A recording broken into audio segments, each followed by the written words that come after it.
Hey guys, welcome to my channel.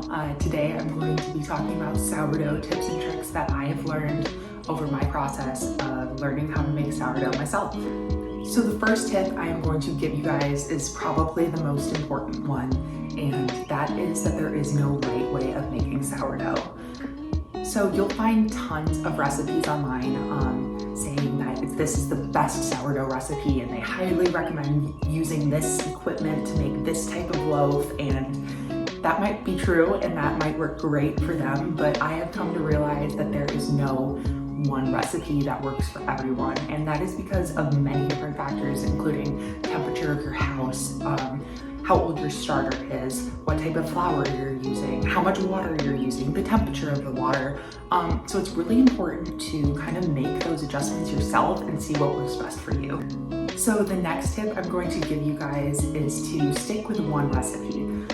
Even if the recipe didn't work the first time around and your bread was either too dense or it didn't rise right or the fermentation process just didn't go as planned, I would say to stick with that one recipe and just make simple tweaks and adjustments to see how that impacts your loaf and go from there. So this could just be adding a little bit more flour, adding a little more starter, changing the temperature of where you keep your dough for fermentation, doing a cold bulk ferment, which I'm actually going to talk about later.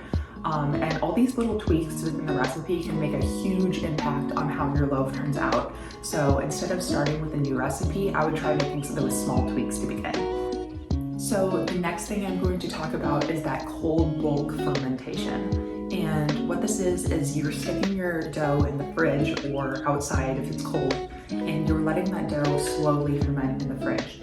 What this is doing is it's lowering the pH level, so it's getting that flavor profile to really pop and give it that nice sourdough flavor that everybody's looking for in their sourdough bread.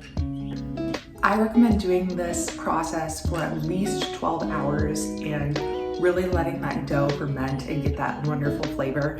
If you find that your bread's still not getting that nice sour flavor, you can try leaving it in the fridge even longer. I've left mine in the fridge for I think up to 36 hours, and that's just because I work during the week, but you can do that to also give it that sour flavor to really make that flavor profile pop with your bread.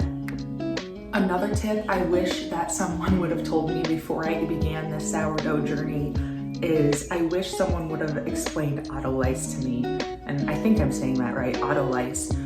This is the process of pouring your water into your flour and letting that sit for at least 30 minutes before you begin making your bread.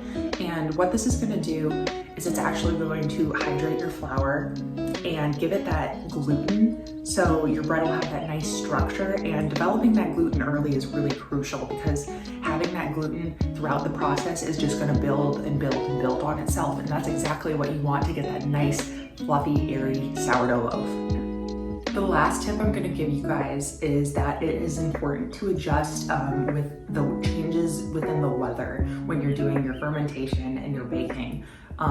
So temperature, as we know, is very important in the process of making sourdough, as it can cause the fermentation to either speed up or slow down, and that can either create your dough to underproof or overproof a lot quicker than expected.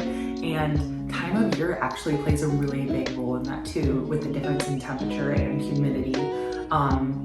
I live in a place where it is very cold in the winter and very, very warm and humid in the summers. And I've had to make adjustments to my own recipes during those different time periods of the year, and it makes a large impact on how your bread actually turns out. So it's important to kind of make those adjustments for yourself. It'll depend where you live and the different kinds of air in your area. So it's best to kind of experiment with this yourself and see what works best for you. I just want to say thank you guys so much for watching this video. I'll be putting out more sourdough bread content, as well as probably some health and wellness content as well out on my channel. So please hit that like button below and subscribe. I'll see you guys next time.